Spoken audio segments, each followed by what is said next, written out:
Assalamualaikum warahmatullahi. Mana nih suaranya? Kangen sudah. Ini pertemuan keempat kalinya ya, ketiga kalinya insya Allah. Saya ulang, mudah-mudahan ini siapapun yang mendengar dan menjawab, semoga Allah berikan kemudahan bisa berangkat umroh dan haji. Masya Allah. Assalamualaikum warahmatullahi wabarakatuh. Waalaikumsalam warahmatullahi wabarakatuh. Alhamdulillah, senang sekali rasanya. Baik, alhamdulillah rabbil alamin. Alhamdulillah nahmaduhu wa nasta'inuhu wa na'udzu billahi min syururi anfusina wa min sayyiati a'malina may yahdihillahu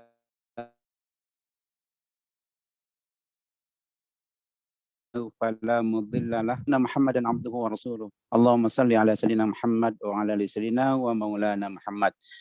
Ayah bunda, Bapak Ibu sekalian yang dirahmati Allah, sebelum kita mulai kajian ini, mari kita berdoa kepada Allah. Semoga Allah karuniakan kemudahan, semoga Allah karuniakan kecerdasan, semoga Allah berikan kesempatan kajian kali ini, Allah berikan jalan sehingga sampai ke hati kita apa yang disampaikan nanti Ustadz. Untuk itu kita membaca Ummul Quran surat Al-Fatihah. Ala diniyah wa ala kulli niyatin salihah. Al-Fatihah. A'udzubillahi minasyaitonirrajim. Bismillahirrahmanirrahim. Alhamdulillahirabbil alamin. Arrahmanir rahim. Maliki yaumiddin. Iyyaka na'budu wa iyyaka nasta'in. Ihdinas siratal mustaqim. Siratal ladzina an'amta 'alaihim ghairil maghdubi 'alaihim waladdallin. Amin. Alhamdulillah.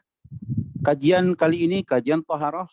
Bab kali ini kita akan membahas bab mandi janabah yang sahih.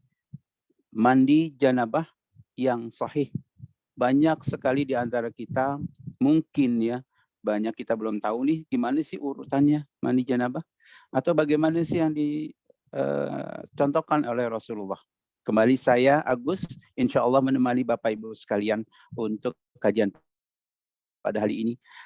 Terima kasih atas waktu dan kesempatannya kepada jemaah yang hadir. Alhamdulillah ada Ibu Ariningsih, ada Ibu Epi, Ibu Ana, maupun yang lain. Mudah-mudahan Allah berikan kesempatan yang hadir. Wah, ini menarik nih kajian kali ini. Silakan bagi jamaah untuk share kepada keluarga maupun sahabat yang lain. Kita masih tetap menunggu, kita tetap bisa hadir di pertemuan ini dengan membagikan atau men-share Zoom yang sudah disampaikan di grup WA. Jamaah sekalian yang dirahmati Allah, alhamdulillah kajian sebelumnya sudah kita bahas terkait dengan kajian taharah, yaitu kajian karakter air suci dan mensucikan. Kemudian selanjutnya kita membahas kemarin pertemuan terakhir adalah pertemuan perbaguslah wudhu kalian. Nah, coba pengen tahu nih, ada nggak nih jemaah masih ingat kajian tersebut? Ada yang tahu nggak rukun wudhu berapa?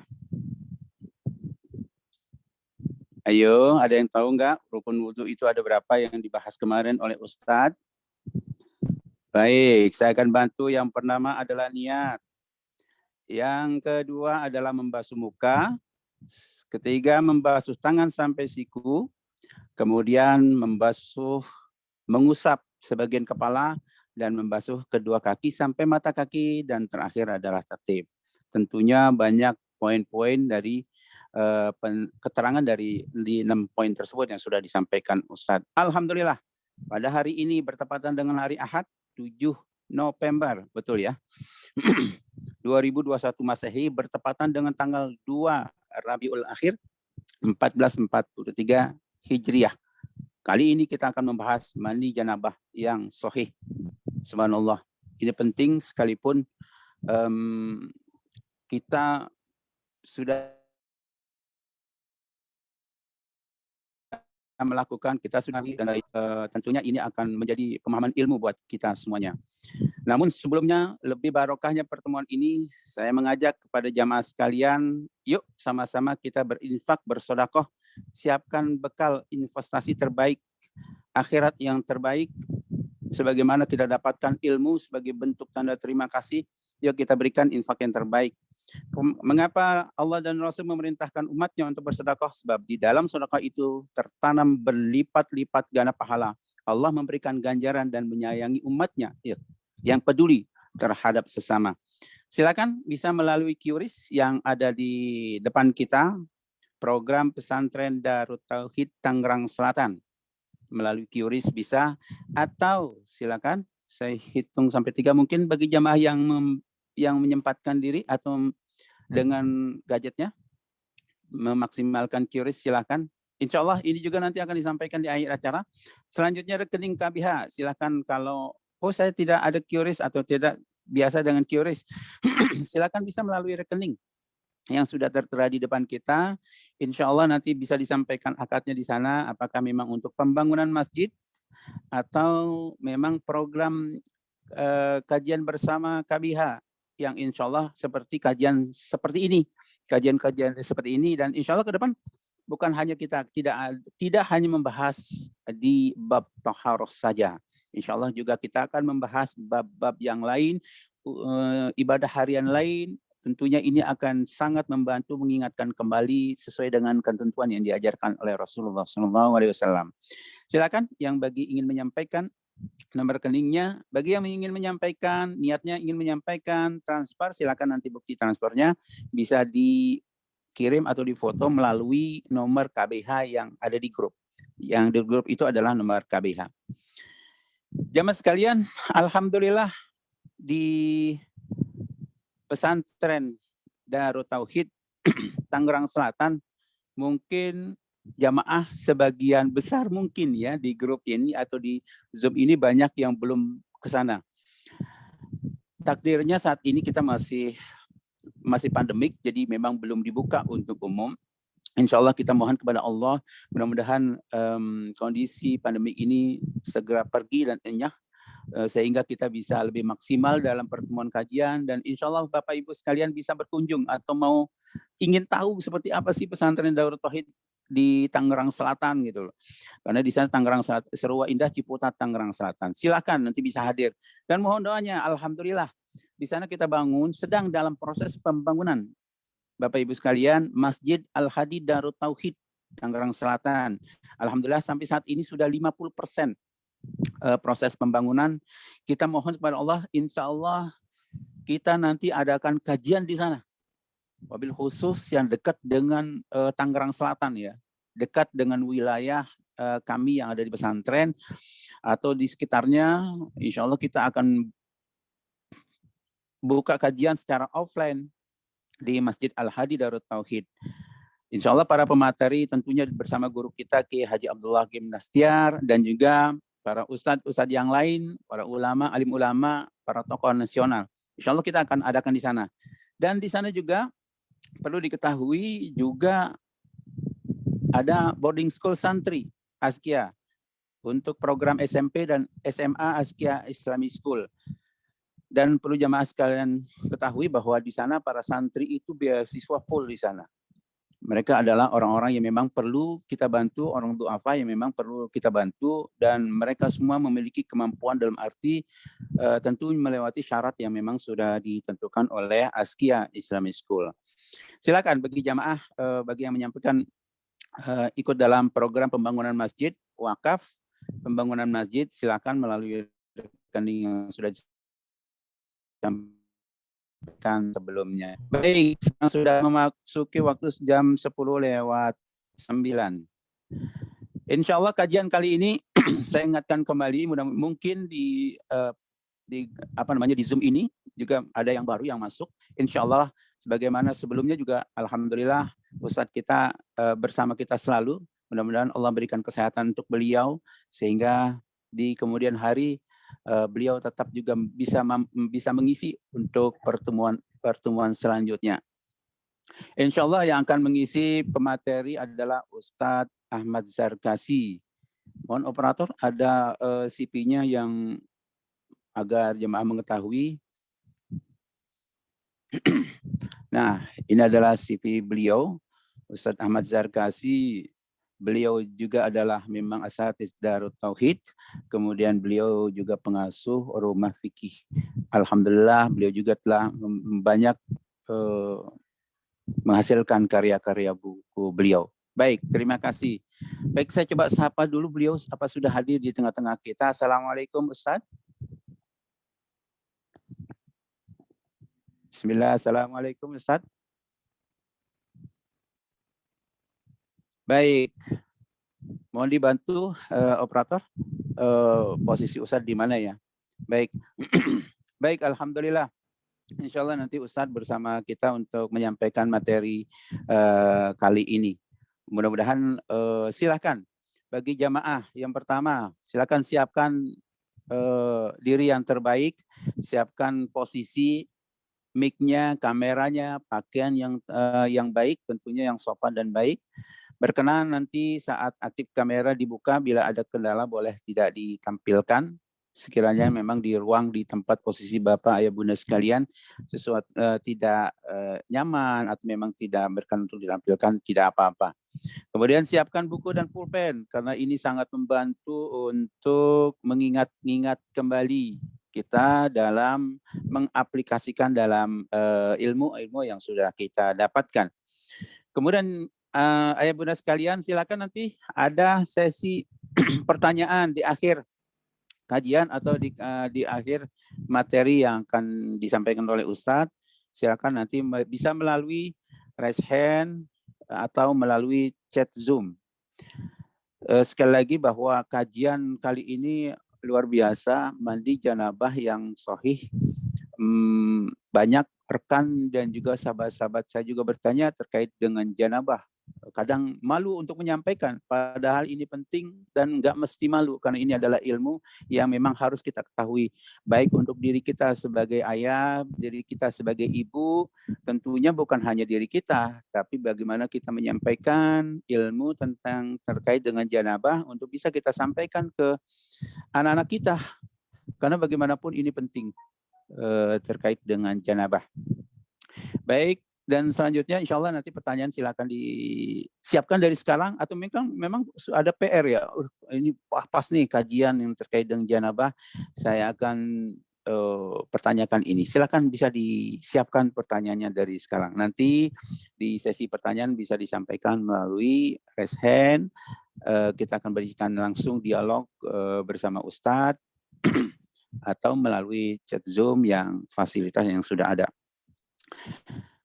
Dan mohon izin nanti insya Allah kalau Ustadznya sudah masuk, sudah menyampaikan kajiannya, berkenan untuk audio-nya di mute atau mic-nya di mute atau dimatikan. Untuk kemudahan kita dalam kelancaran kajian pada kali ini. Baik, bismillah. Ustadznya sudah hadir belum ya? Sebentar, saya cek dulu. Belum. Oh, belum. Baik. Nanti mohon untuk informasi ya, sekiranya Ustadznya belum hadir, supaya kita dapat segera dimulai untuk bisa memaksimalkan kajian pada hari ini.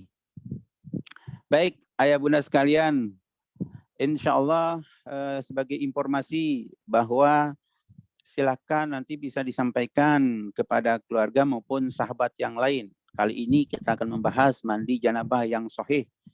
Saya mau menyampaikan, masih keburu enggak Ustaz? Oh bisa, Pak Agus masih keburu enggak? Sangat bisa, silakan. Bisa disampaikan. Karena terkait dengan mandi janabah ini penting sekali untuk kita ketahui. Dan insya Allah sebagai informasi tambahan, insya Allah kita juga ada pertemuan terkait dengan kajian Toharoh, pertemuan yang keempat atau yang terakhir terkait dengan pembahasan Toharohnya. Yaitu tanggal hari Ahad, 21 November dengan tema atau bab yang kita akan bahas adalah kapan kita boleh tayamum. Masya Allah. Ini kalau nggak salah pertanyaan ini pernah muncul di pertemuan sebelumnya ya, waktu kita membahas terkait dengan wudhu. Dan insya Allah kita akan membahas terkait dengan kapan kita boleh tayamum. Karena tidak juga kita nggak boleh tiba-tiba harus ingin tayamum. Karena tayamum itu ketika kita melaksanakan juga harus ada syarat dan ketentuannya. Alhamdulillah Ustadz kita, pemateri kita sudah hadir di tengah kita. Assalamualaikum warahmatullahi wabarakatuh, Ustaz. Waalaikumsalam warahmatullahi wabarakatuh. Alhamdulillah. Tapi belum nampak ini. Kangen. Alhamdulillah. Sehat, Ustaz? Alhamdulillah sehat. Kami menunggu. Suara saya oke. Siap. Sudah aman ya, Ustaz, untuk sinyalnya? Suara saya bagus, jelas. Baik, alhamdulillah jelas, Ustaz. Jelas. Alhamdulillah. Cuman ada sedikit agak kadang putus nggak ya? Sedikit putus kadang gitu. Ada suara apa gitu ya di sana? Oh iya, ntar kayaknya kipas angin tuh. Oh siap. Baik Ustadz, alhamdulillah jamaah juga sudah hadir. Jamaah sampai saat ini sudah 39 orang. Insya Allah akan hadir juga menyusul jamaah waktu kita berjalan, dan juga biasanya juga jamaah ada di pertengahan jalan, bahkan pernah hampir di akhir mau menjelang akhir di sesi pertanyaan baru jamaah masuk. Boleh dibilang sayang sekali karena tidak mengetahui bagaimana pokok masalah atau kajian yang kita bahas dari awal. Alhamdulillah. Baik Ustadz, kali ini kita akan membahas mandi janabah yang sahih. Ya. Subhanallah. Mudah-mudahan karena ini masalah hal yang mandi junub, kapan dilakukan junub, tentu banyak hal-hal yang lain. Mudah-mudahan ini menjadi banyak ilmu yang bisa kita dapatkan terkait dengan hal tersebut. Silakan jemaah, kita akan berikan kita siapkan diri yang terbaik untuk bisa menyimak bersama Ustadz Ahmad Zarkasi LC. Kepada Ustadz kami persilakan. Ya, bismillahirrahmanirrahim. Alhamdulillahirabbil alamin. Allahumma shalli wa sallim wa barik ala sayyidina Muhammadin, amma ba'du. Assalamualaikum warahmatullahi wabarakatuh. Waalaikumsalam warahmatullahi wabarakatuh. Teman-teman Darut Tauhid yang dirahmati Allah, kita bersyukur kepada Allah pagi hari ini kita diberi nikmat sehingga bisa berkumpul, bisa bersilaturahmi, sekaligus juga bisa menunaikan salah satu kewajiban kita, yaitu menuntut ilmu agama. Kita berharap dan berdoa mudah-mudahan apa yang kita pelajari jadi ilmu yang bermanfaat, sekaligus jadi tambahan amal ibadah kita di akhirat.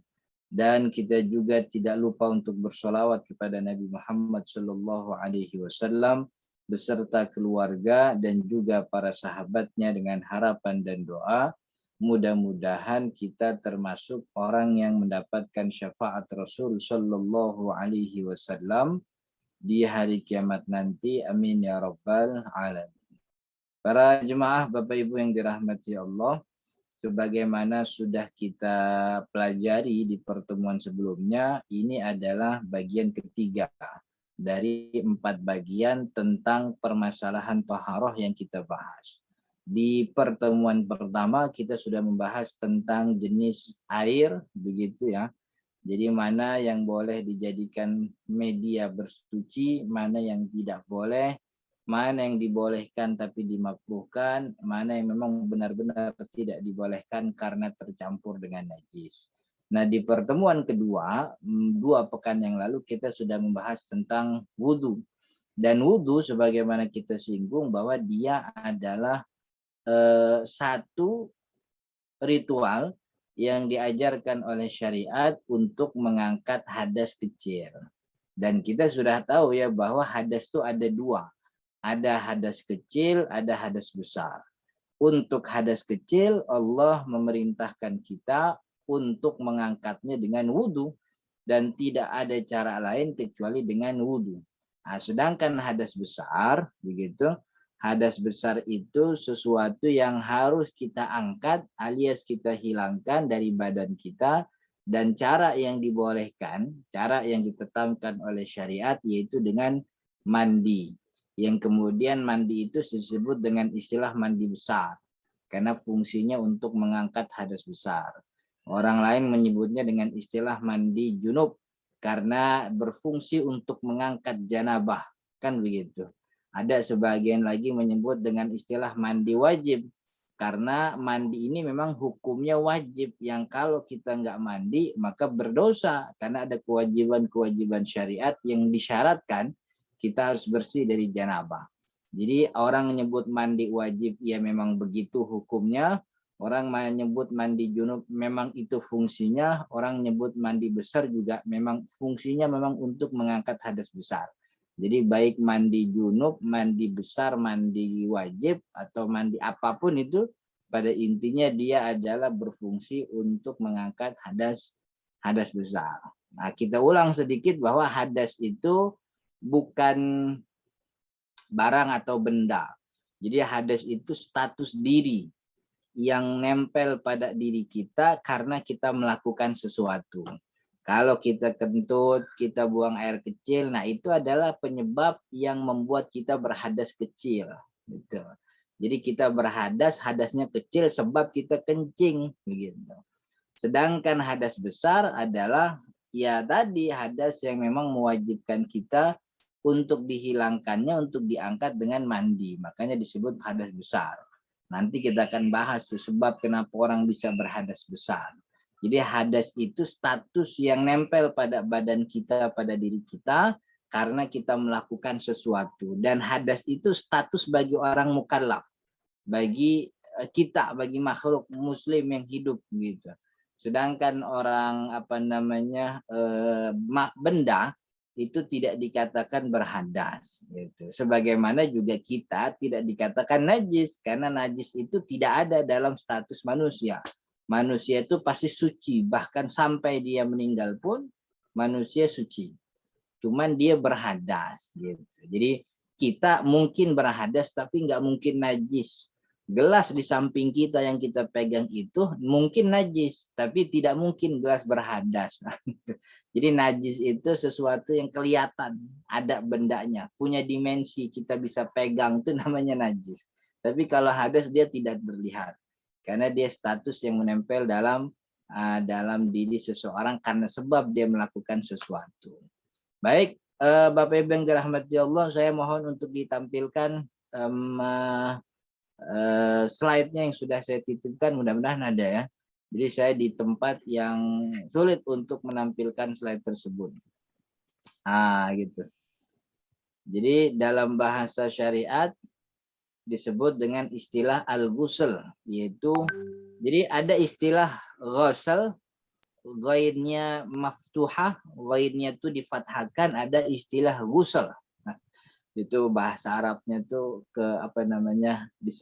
tulisannya tuh terlalu emang kagak cocok itu laptopnya apa komputernya. Jadi kalau ghusl, ghainnya fathah, ghusl itu artinya membasuh, mengalirkan air pada bagian anggota tertentu namanya ghusl. Tapi kalau ghusl, ghainnya dhammah madmum, ghusl itu artinya mengalirkan seluruh badan dengan air secara keseluruhan gitu. Kemudian selanjutnya itu namanya mandi janabah secara istilah, secara bahasa.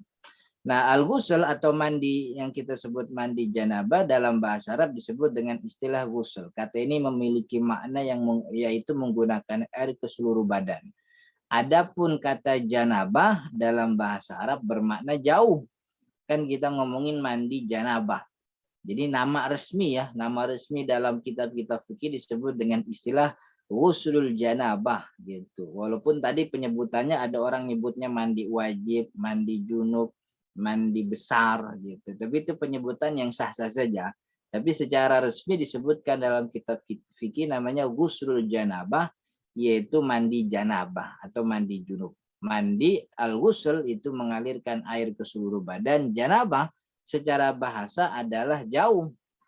Kenapa janabah dinamakan jauh? Kenapa janabah artinya jauh? Karena orang-orang yang dalam keadaan junub itu memang dijauhkan oleh syariat untuk melakukan hal-hal yang sifatnya peribadatan. Makanya dikatakan jauh junub.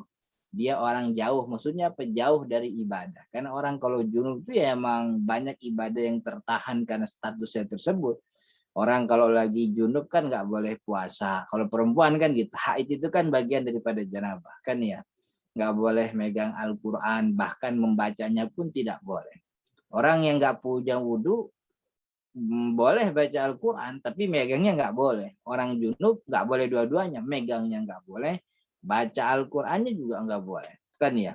Orang junub nggak boleh berdiam di masjid, nggak boleh i'tikaf.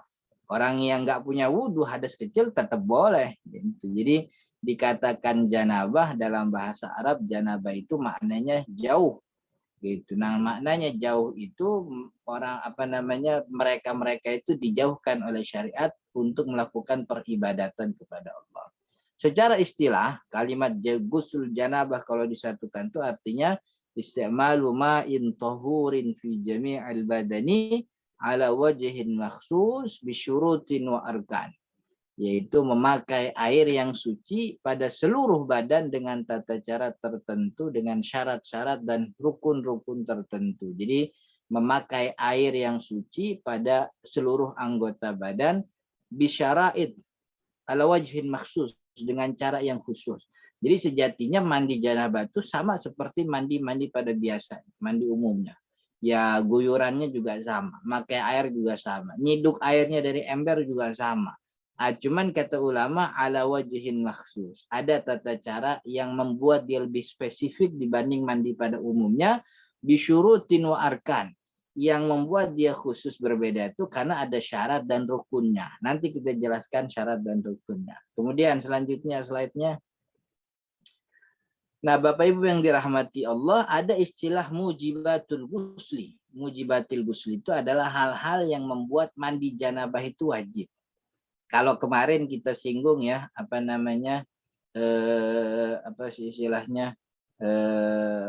penyebab hadas. Itu lu kelamaan nih, kelamaan kejauhan nih. Belum. Nomor 1 dulu. Nomor 1 dulu. Jadi ada sebab yang membuat orang berwudu. Kenapa dia berwudu? Karena dia keluar air kencing misalnya. Karena dia keluar kentut. Karena dia megang kemaluan. Karena dia menyentuh lawan jenis. Itu hal-hal yang membuat dia berhadas kecil. Karena dia berhadas kecil, maka dia diwajibkan berwudu. Ini juga sama nih. Yang mewajibkan mandi itu maksudnya adalah penyebab kenapa orang berhadas besar. Karena dia berhadas besar, maka dia wajib angkat hadasnya itu. Dia wajib sucikan dirinya dari hadas itu dengan apa? Dengan mandi janabah. Lalu hal-hal apa saja yang membuat orang berhadas besar? Yang pertama adalah jima. Jadi yang pertama membuat orang berhadas besar dan dia harus mandi janabah adalah jima. Nah, dikatakan jima, Bapak Ibu yang dirahmati Allah, itu kalau dalam bahasa fikihnya dukhulu hasyafati rajuli ila farjil mar'ati. Jadi masuknya kemaluan laki-laki ke kemaluan perempuan yang digaulinya qadral hasyafah, seukuran hasyafah. Hasyafah itu adalah bagian dari kemaluan laki-laki yang mana wajib disunat ketika dia belum balik itu. Hasyafah itu kalau bahasa sederhananya bahasa kita tuh kepala kemaluan gitu. Jadi orang yang memasukkan kemaluannya walaupun belum semua kepada kemaluan perempuan, baik perempuan yang halal atau yang haram begitu, dan masuknya sudah sekedar seukuran kepala kemaluannya, itu sudah dikatakan jima. Walaupun tidak keluar air mani begitu, itu tetap dia berhadas besar dan dia wajib mandi janabah. Itu yang namanya jima. Dan itu juga standar standar zina. Jadi orang dikatakan zina itu bukan pegang-pegangan, bukan peluk-pelukan, bukan cium-ciuman, bukan.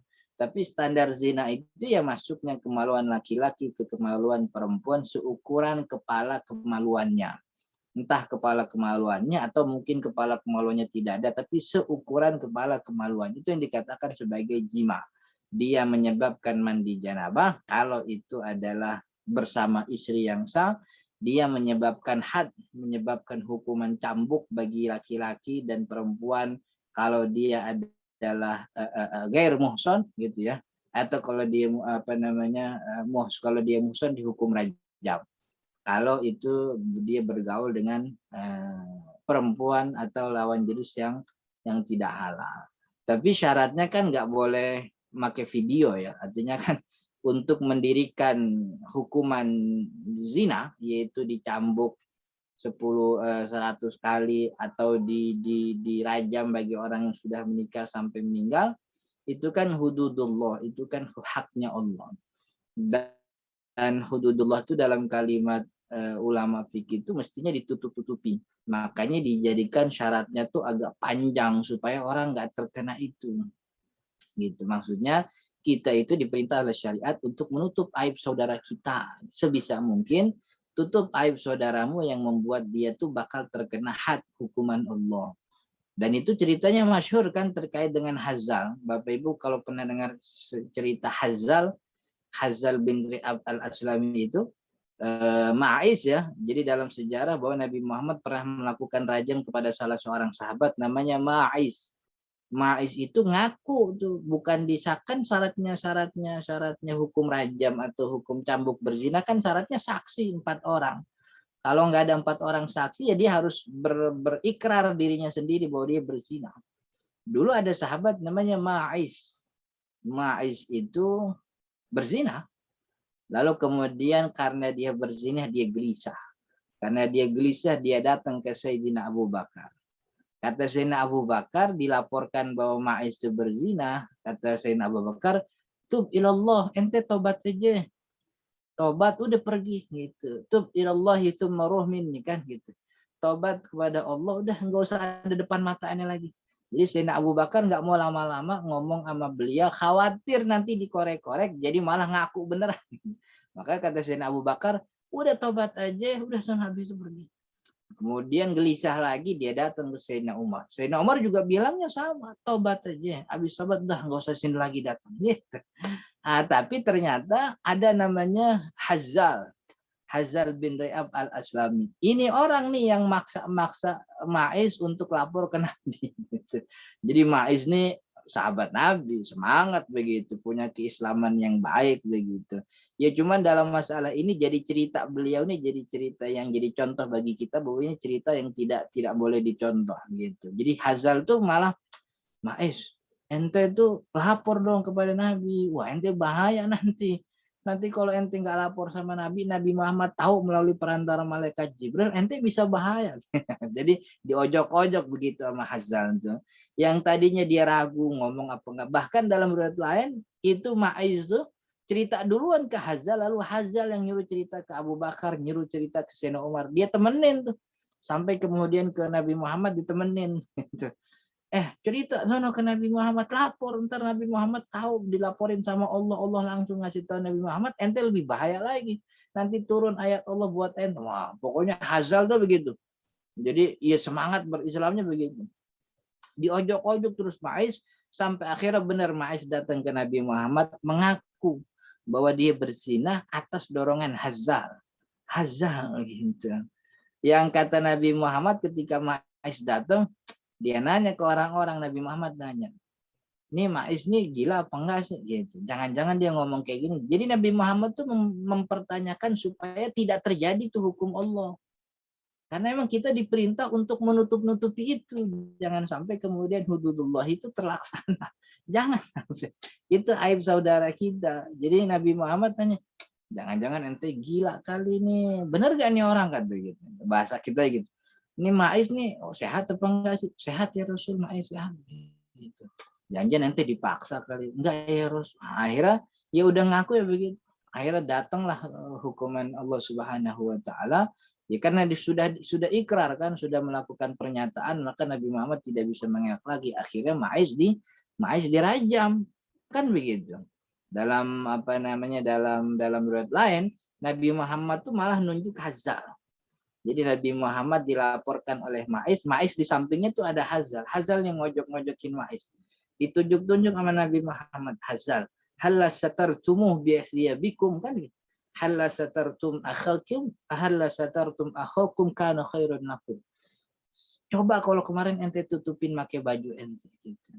Itu lebih baik buat kalian daripada kamu laporin ke saya. Tutupin saudaramu tuh dengan bajumu. Artinya kalau bahasa kasarnya itu dia lagi zina, tutupin pakai kain supaya ente nggak bisa menjadi saksi karena ketutupan gitu. Maksud Nabi Muhammad, tutupin aib saudaramu, jangan diumbar-umbar. Jangan di sana, jangan di sini. Jangan suruh lapor sini. Kita tuh diminta oleh Allah untuk menutupi aib saudara kita, wasa'i ala isqatil had.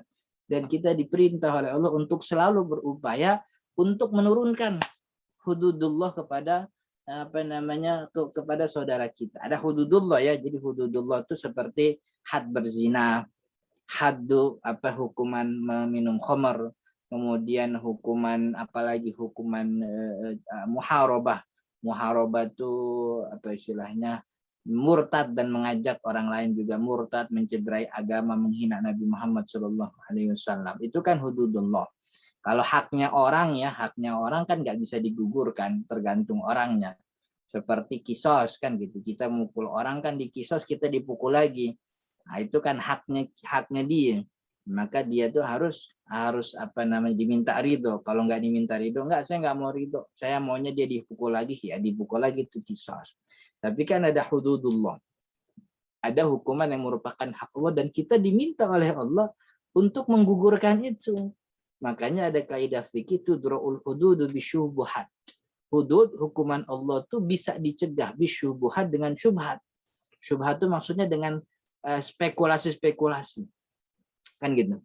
Jangan-jangan ente gila kali ngomong kayak gini, ente nggak sadar. Jangan-jangan ente waktu itu lagi lupa. Jangan-jangan itulah yang membuat kita menutupi aib saudara kita.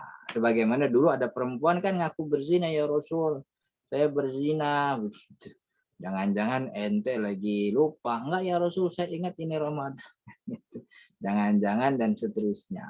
Jadi itu yang dikatakan sebagai orang kalau zina ya dia wajib mandi janabah sekaligus dia dapat hukuman dan dia harus bertobat.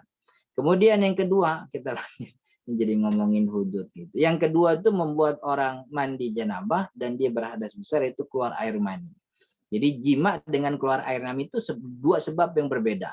Jima ya jima karena mungkin ada orang jima enggak keluar air mani dan ada mungkin orang keluar air mani enggak pakai jima gitu. Apa yang dikatakan sebagai air mani? Dijelaskan gini, klik satu lagi.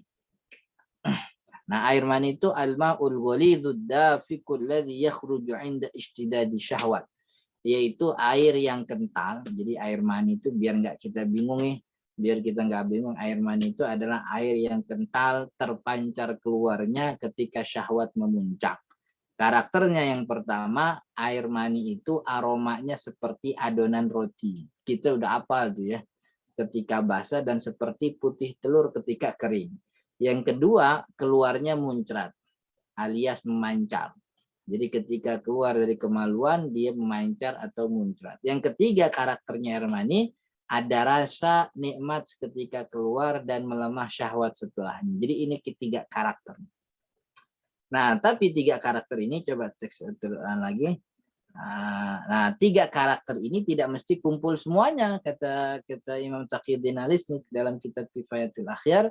Tidak harus tiga-tiganya ngumpul. Salah satu ciri sudah terpenuhi, maka di air mani. Kan kadang kita bingung ya.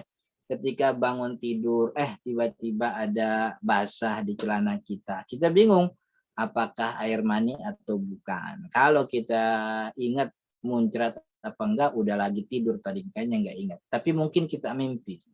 Gitu. Kan begitu. Atau kita enggak ingat juga mimpi, enggak ingat bagaimana keluarnya, syahwat menurun atau enggak. Tapi kan aromanya kita bisa cium. Dan kita nih ya, semua kita nih bisa membedakan mana air biasa, mana air mani ketika kita bangun tidur kalau kita melihat ada secairan. Dan biasanya air mani itu membentuk lapisan.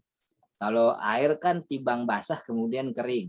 Kalau air mani basah setelah itu kemudian membentuk lapisan. Lapisan kering itulah kemudian punya aroma. Kalau kering dia seperti putih telur atau bisa dibilang seperti telur busuk juga seperti itu.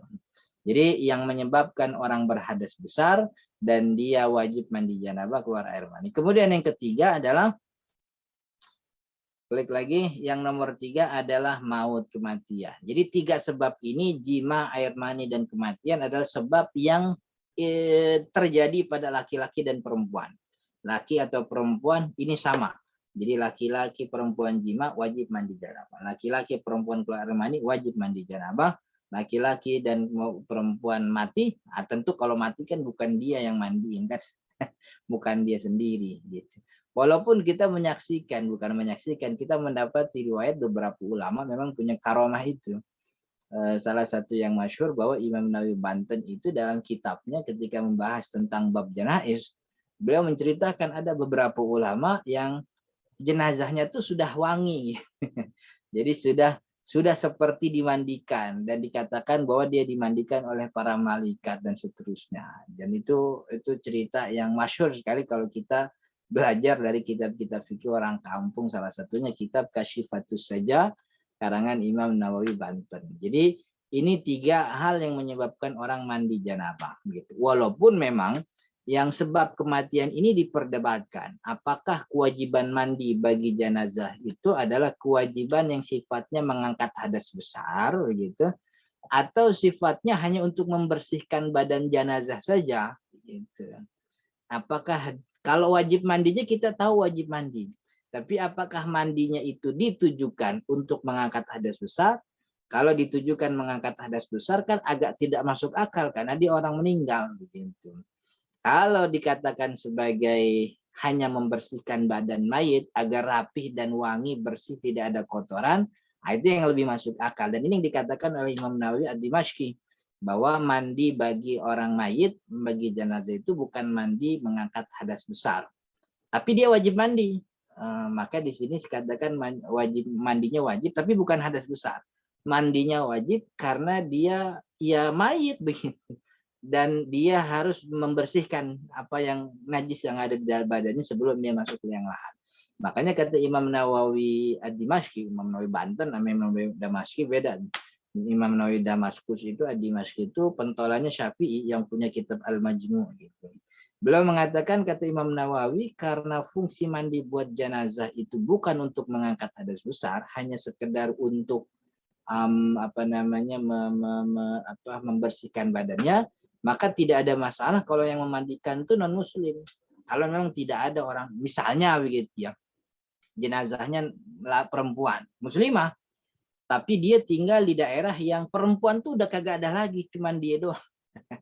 Ada perempuan non muslim, boleh tuh kita pinta dia untuk memandikan jenazah. Boleh kata Imam Nawawi, boleh. Kenapa? Karena fungsi mandi untuk jenazah bukan untuk mengangkat hadas besar, tapi fungsinya tuh untuk menghilangkan kotoran. Dan ini dikatakan bukan mandi junub, tapi mandi wajib, karena dia wajib mandi nih jenazah nih. Gitu. Itu 3 sebab yang di dalamnya termasuk laki-laki dan perempuan.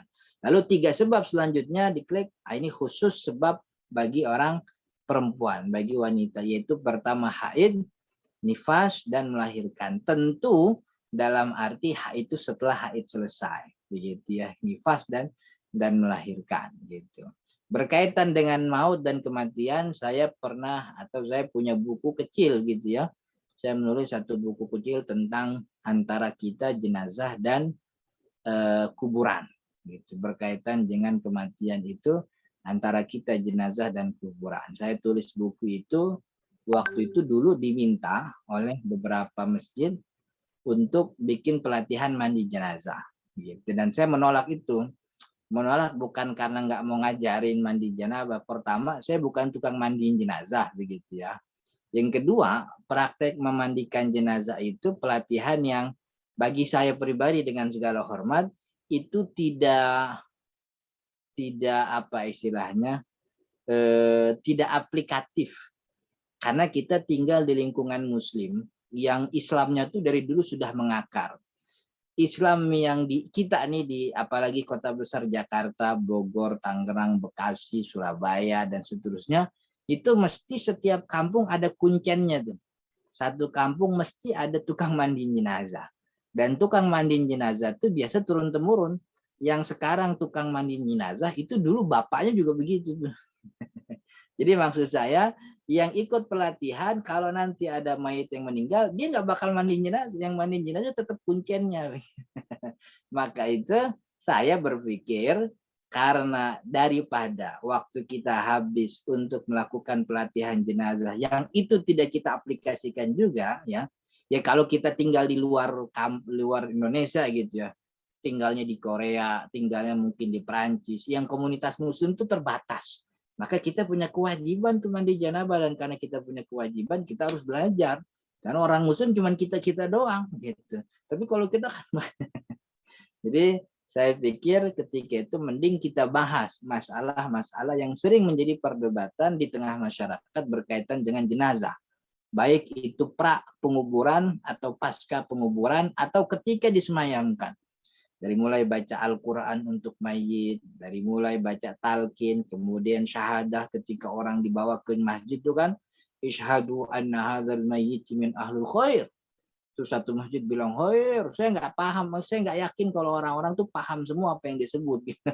Cuman bilang hoir doang kan gitu. Nah, itu yang saya tulis, kemudian talqin, habis itu tahlil, dan seterusnya, dan seterusnya. Itu saya tulis dalam buku judulnya Antara Kita, Jenazah, dan Kuburan. Tinggal diklik nanti di Google, Antara Kita, Jenazah, dan Kuburan. Atau tulis dulu yang pertama, Ahmad Zarkasi, Antara Kita, Jenazah, dan Kuburan. Mudah-mudahan ada dapat gitu. Kalau enggak nanti saya kirim linknya. Nah, jadi inilah 6 sebab yang kenapa kemudian orang mewajibkan mandi janabah, yaitu jima, keluar air mani, maut, haid, nifas, dan juga melahirkan. Dalam mazhab Syafi'i, haid atau nifas dan melahirkan adalah 2 sebab yang berbeda. Gitu. Artinya kan ketika orang melahirkan wajib mandi, Ustaz. Wajib. Ya nanti kalau nunggu nifas saja sekalian boleh apa enggak? Tidak semua ulama sepakat itu. Kebanyakan ulama Syafi'i mengatakan setelah melahirkan, walaupun nifasnya belum selesai, dia punya kewajiban mandi. Mandi, kenapa mandi? Karena sebab melahirkan. Kenapa melahirkan mewajibkan dia mandi janabah? Karena melahirkan itu aslinya mengeluarkan air mani. Karena sumber terjadinya si bayi itu kan dari air mani. Maka dia adalah sebab berbeda daripada nifas. Yang lahir tuh yang keluar bayi. Tapi kalau nifas tuh karena sebab berhentinya darah.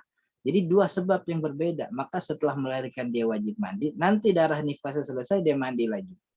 Dan itu yang saya lakukan. Bukan saya yang ngelakuin. Saya nggak pernah lahirin. Istri saya. Istri saya 3 kali melahirkan. 3-tiganya begitu. Jadi malam ini melahirkan. Subuhnya mandi karena sebab melahirkan. Nanti 60 hari kemudian baru mandi lagi untuk nifasnya. Karena ini sebab yang diwajibkan dalam syariat. Dan ini sifatnya ta'abudi. Ta'abudi itu ya ritual. Begitu. Ya tentu nggak habis ngelahirin langsung dibawa ke kamar mandi. Enggak. Jadi istirahat dulu, ngasok dulu kan capek itu ya. Proses persalinan kan melelahkan. Ntar sekiranya udah kuat duduk, kuat jalan, baru diajak ke kamar mandi. Gitu. Dimandiin ya silahkan. Kalau bisa mandi sendiri ya boleh kan. Itu 6 sebab. Nah kemudian selanjutnya hal-hal apa yang dilarang bagi orang yang dalam keadaan hadas besar. Klik gitu. Jadi 6 ini yang mewajibkan orang mandi janabah, sekaligus 6 hal inilah yang membuat orang tuh menjadi junub. Gitu dikatakan junub. Lalu apa yang membuat orang yang tidak boleh dilakukan bagi orang junub? Kalau dia berhadas besar dalam arti bukan haid dan nifas, apa yang dilarang? Klik. 1, dia dilarang sholat, yang kedua nggak boleh tawaf, yang ketiga dilarang menyentuh mushaf, yang keempat membaca Al-Quran nggak boleh, yang kelima diam di masjid. Jadi hadas besar itu membuat kita terhalangi untuk melakukan ibadah. Makanya disebut sebagai janabah. Janabah itu jauh dari sholat, jauh dari tawaf, jauh dari menyentuh mushaf, jauh dari baca Al-Quran, jauh juga dari masjid. Dan ini sifatnya ta'abudi.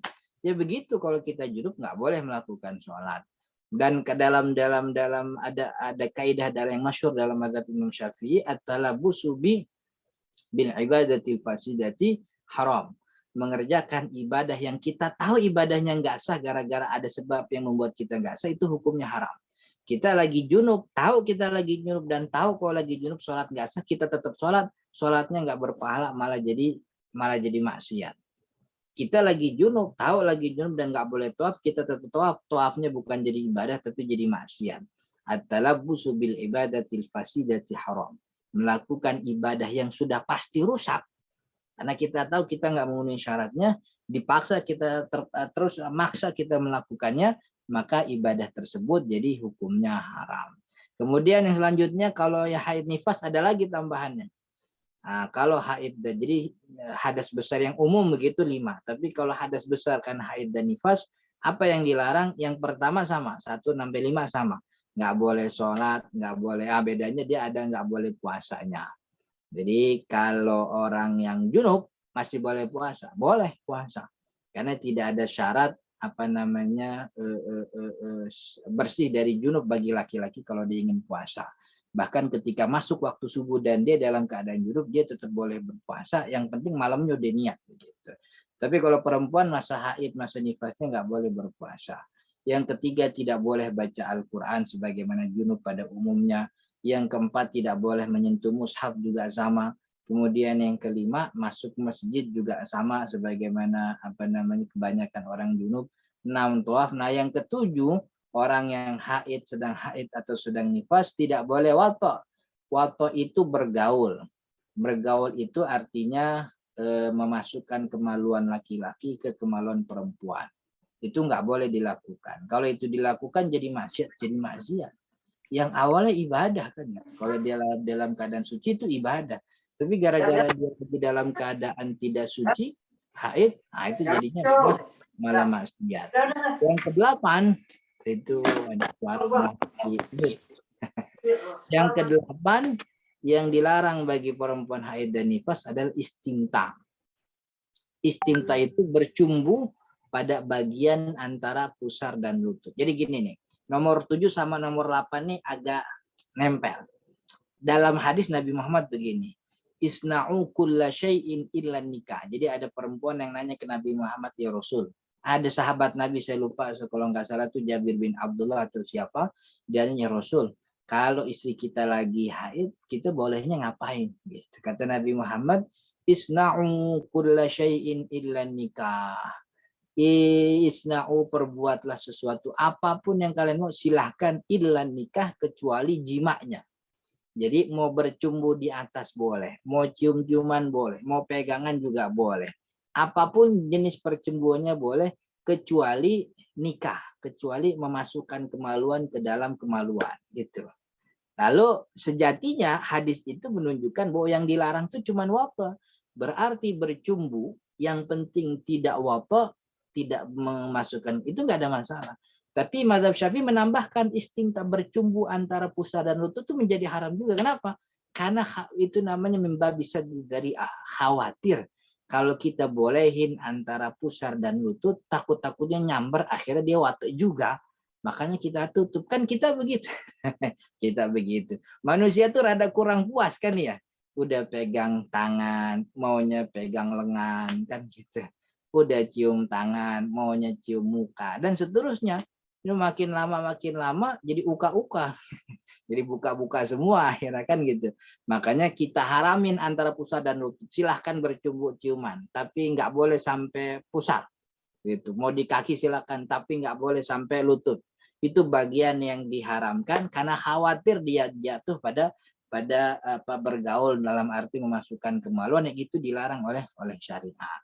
Jadi ini yang terlarang bagi orang yang junub. Kemudian selanjutnya, ini kita selesai bentar lagi. Nah, rukun mandi janabah ada 3. Artinya mandi janabah biar sah, yang pertama dia harus niat. Kenapa Ustadz harus niat? Karena mandi ini ibadah yang punya teknis mirip dengan kebiasaan. Kebiasaan kita mandi. Orang kita tuh memang biasa mandi. Kita di negeri yang alhamdulillah air melimpah. Mandi tuh bagi kita tuh sudah jadi kebiasaan. Bahkan ada orang yang mungkin sehari itu bisa mandi 3 kali kan gitu. Orang biasa 2 kali, dia bisa sampai 3 kali. Apalagi perempuan tuh ya. Perempuan tuh kalau mandi bisa sehari itu bisa 5 kali. Apalagi kalau Sabtu Minggu pas kondangan.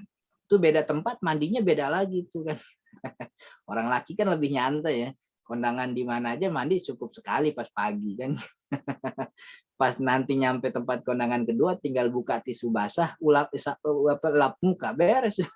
Orang perempuan tuh harus mandi. Gitu kata orang laki, lah kondangan tibang makan doang pakai rapi-rapi amat kan. Yang penting amplop kita tebel kan.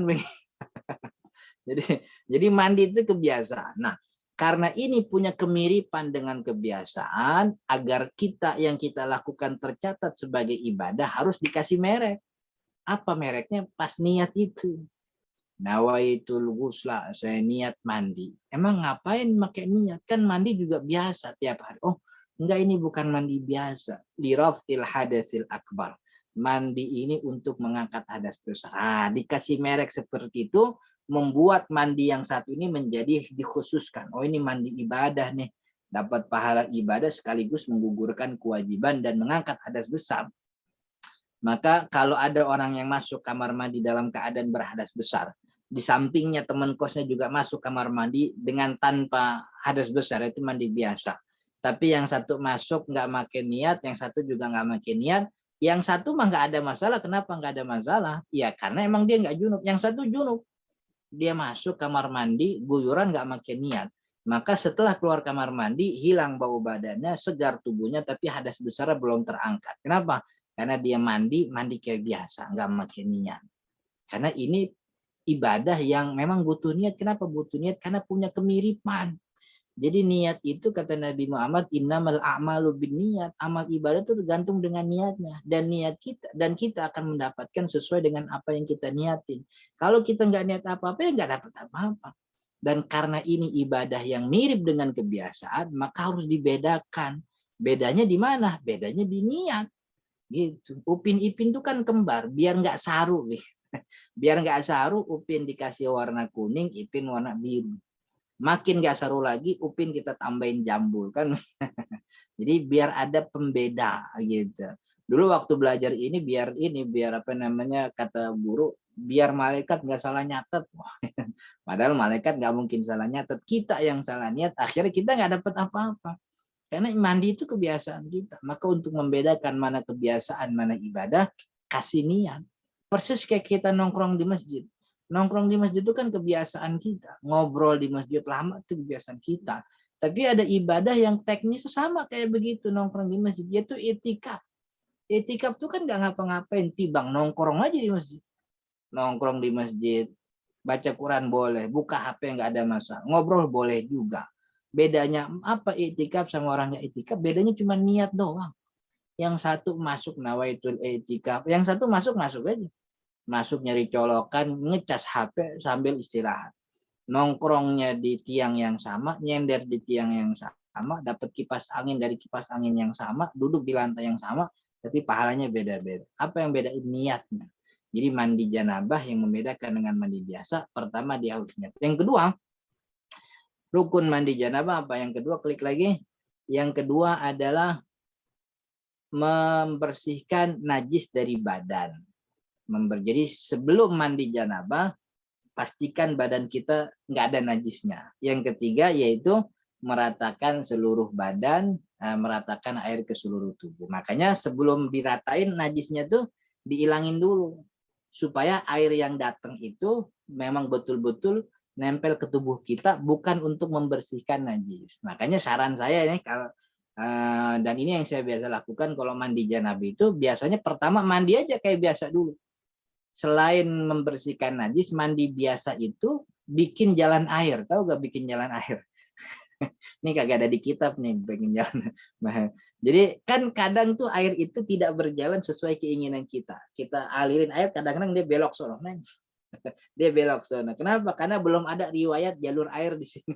Maka kita bikin dulu, kita guyur dulu semuanya, biar nanti guyuran kedua air rata. Jadi mandi yang pertama mandi biasa, pakai sabun, sikat gigi, dan kemudian setelah selesai semua, baru yang kebilasan yang kedua atau terakhir kita niatin. Nawaitul ghusla dalam hati, saya niat mandi janabah untuk mengangkat hadas besar lillahi ta'ala. Nah, jadi mandinya 2 kali. Itu rukunnya, jadi yang harus dilakukan. Maka karena rukunnya cuma 3 dan rukun mandi janabah nggak ada namanya apa istilahnya tertib, tidak harus berurutan. Artinya kaki dulu boleh, tangan dulu boleh. Jadi kan kalau wudhu kan harus urut, muka dulu, kemudian tangan, kepala, baru kaki, nggak boleh terbalik. Tapi kalau mandi janabah nggak apa-apa, nggak usah ngurut. Artinya kita mandi janabah jadi kolam berenang. Nah, kolamnya yang nggak ada kaporitnya ya, begitu. Jadi kita ambil papan yang 2 meter. Kita loncat sambil niat. Nawaitul ghusla dasil akulator jebur. Nanti keluar beres dah. Kenapa? Karena airnya udah merata ke seluruh tubuh dan udah ada niatnya. Kemudian selanjutnya yaitu sunnah mandi janabah, sunnahnya. Artinya sesuatu yang dianjurkan. Rukun ini minimal, artinya kalau sudah ini sudah sah, tapi kalau sunnah ini buat nambah pahala. Apa aja sunnah mandi janabah? Yang pertama baca bismillah. Yang kedua Jadi mencuci tangan. Jadi sebelum menciduk air dia bismillah, kemudian dia ciduk air buat basuh tangannya gitu. Nah, kemudian yang nomor ketiga yaitu berwudu sebagaimana wudu sholat tapi kakinya diakhirkan gitu. Kemudian yang keempat adalah memijat badan sekaligus mualat. Apa memijat badan? Artinya dipijit-pijit untuk memastikan air itu mengalir ke seluruh tubuh. Walaupun tidak dipijit juga air mengalir. Cuman sangat baik kalau itu dipijit. Ini dia tentang mandi yang sahih, mandi wajib yang sahih. Mudah-mudahan ada manfaatnya. Kita tutup, nanti kita buka sesi tanya jawab untuk lebih jelasnya. Begitu. Silahkan jika ingin bertanya, saya akhiri. Saya kembalikan ke Ustaz Agus. Assalamualaikum warahmatullahi wabarakatuh. Waalaikumsalam warahmatullahi wabarakatuh. Alhamdulillah, terima kasih kepada Ustadz yang telah menyampaikan berkenaan dengan kajian pada hari ini. Alhamdulillah, luar biasa. Kita mohon kepada Allah, mudah-mudahan apa yang disampaikan Ustadz ini menyerap dalam diri kita, ingatan kita, dan sehingga kita bisa mengaplikasikan dalam kehidupan kita ya, khususnya dalam terkait dengan mandi janabah. Baik, ayah bunda bapak sekalian yang dirahmati Allah, kali ini kita akan membuka sesi pertanyaan. Nah, sesi pertanyaan ini silakan bisa melalui langsung dengan Ustadz, melalui berikan kami raise hand-nya, atau mungkin melalui chat Zoom. Silakan yang ingin menyampaikan melalui raise hand. Ya, alhamdulillah. Ada Ibu Yani. Silakan yang lain dapat mempersiapkan ya untuk langsung raise hand. Nanti kami akan upayakan untuk bisa langsung dialog dengan Ustadz. Baik, yang pertama Ustadz kepada Ibu Yani. Silakan Ibu Yani langsung dengan Ustadznya. Assalamualaikum Ibu Yani. Ibu Yani. Assalamualaikum Ustadz. Assalamualaikum warahmatullahi wabarakatuh. Tentang niatnya tadi, niat mandi wajibnya, kan kalau kita selesai haid itu kita niatnya cukup dengan saya berniat mandi wajib untuk menghilangkan hadas besar, atau mesti misalnya kita spesifik mengangkat hadas besar karena haid gitu. Iya. Terus boleh nggak misalnya kita satukan dua niat, misalnya hari Jumat kan kita sunah mandi Jumat tuh, pas kita mau mandi wajib juga selesai haid, boleh nggak disatukan gitu ya, niatnya? Itu aja. Terima kasih. Ya, Ibu Yuni Yani. apa ya? Ibu Yani. Ibu Yani. Ibu Yani yang dirahmati Allah. Jadi ketika niat mandi janabah sebab berhenti haid, niatnya cukup menghilangkan hadas besar. Jadi kalaupun kalau mau niat untuk artinya untuk suci dari haid itu sudah cukup. Jadi niatnya boleh dipilih, boleh untuk suci dari haid atau menghilangkan hadas besar. Kalau suci dari haid, ya benar emang dia suci dari haid. Kalau dia niatnya untuk menghilangkan hadas besar, ya memang haid itu kan bagian daripada hadas besar. Jadi dua-duanya boleh gitu. Cuman jangan niatnya suci dari nifas kalau emang baru beres haid, kan beda tuh keliru. Maka yang paling enak tuh niatnya untuk menghilangkan hadas besar karena dia mengcover mencakup seluruh jenis-jenis hadas besar. Jadi niatnya nawaitul ghusla li rafil hadatsil akbar atau nawaitul ghusla tuhron anil haidi. Ya nggak mesti pakai bahasa Arab, pakai bahasa Indonesia juga boleh. Gitu ya, entah dia suci dari haid atau yang lebih luas itu juga paling baik, yaitu untuk mengangkat hadas besar. Kemudian yang kedua terkait dengan saya lupa tuh tadi. Sholat Jumat, hari Jumat. Oh iya, apakah mandi sunnah Jumat sudah cukup dengan mandi wajib? Kalau memang mandi wajibnya dilakukan di hari Jumat, begitu ya, maka itu sudah cukup untuk bagi dia untuk mendapatkan kesunahan mandi Jumat. Jadi kesunahan mandi Jumat itu sudah di-cover oleh kewajiban mandi janabahnya. Diniatkan atau tidak diniatkan. Jadi ketika dia masuk kamar mandi kemudian niat mandi janabah, maka mandinya itu sudah otomatis membuat dia mendapat pahala mandi sunnah Jumat. Karena mandi sunnah Jumat itu sifatnya sunnah dan dia bukan apa istilahnya itu kalau bahasa fikihnya itu ziyadah gitu, ibadah yang memang sifatnya tambahan di hari Jumat. Sama seperti tahiyatul masjid. Orang masuk masjid. Ketika dia masuk masjid, kemudian dia langsung qobliyah zuhur. Maka qobliyahnya itu sudah mengcover tahiyatul masjidnya. Karena tahiyatul masjid itu sunnah yang bisa nempel kemana-mana. Sama seperti sunnah Senin. Dia kalau hari Senin niatnya qadha puasa, itu sunnah Seninnya dapat karena nempel ke yang wajib. Dengan catatan niatnya niat yang wajib. Karena ini kan mandi junub dengan Jumat nih. Niatnya jangan Jumat. Kalau niatnya Jumat yang junub kagak dapat. Tapi kalau dia niatnya yang wajib, yang sunnah itu nempel begitu. Jadi kalau ada orang mandi junubnya hari Jumat gitu, ketika dia masuk kamar mandi dengan niat mandi janabah, maka mandi Jumat yang sunnah itu juga mendapat pahalanya begitu. Dan saya kira itu juga yang kemudian masyhur sekali bahwa malam Jumat itu disunahkan bergaul dengan suami istri. Padahal kan nggak ada dalil teksnya, hadisnya nggak ada tuh. Saya nggak tahu tuh buat siapa yang buat pertama. Tapi apa istilahnya pikiran saya mungkin agar hari Jumat tuh dia mendapatkan kesunahan mandi. Daripada cuman mandi doang malam nggak ngapa-ngapain kan ya, mendingan kan malam ngapa-ngapain biar besoknya sekalian mandi. Jadi dapat mandi apa, tapi urusan teks hadis apakah ada kesunahan bergaul suami istri malam Jumat nggak ada gitu. Tapi kesunahan mandi di hari Jumat ada. Mudah-mudahan cukup Ibu Yani. Ya, terima kasih. Baik, alhamdulillah. Terima kasih Ustadz. Terima kasih Bu Yani atas pertanyaannya. Silakan. Insya Allah selanjutnya perlu diketahui jamaah, insya Allah setiap pertanyaan ini akan bermanfaat bagi yang menyimak ya. Jadi bisa jadi ingin bertanya tiba-tiba sudah ditanyakan, atau ini menjadi sebuah pemeliharaan baru bagi yang ingin bertanya. Baik, selanjutnya Pak Syarifuddin Amin. Pak Syarifuddin silakan. Assalamualaikum warahmatullahi wabarakatuh, Ustadz.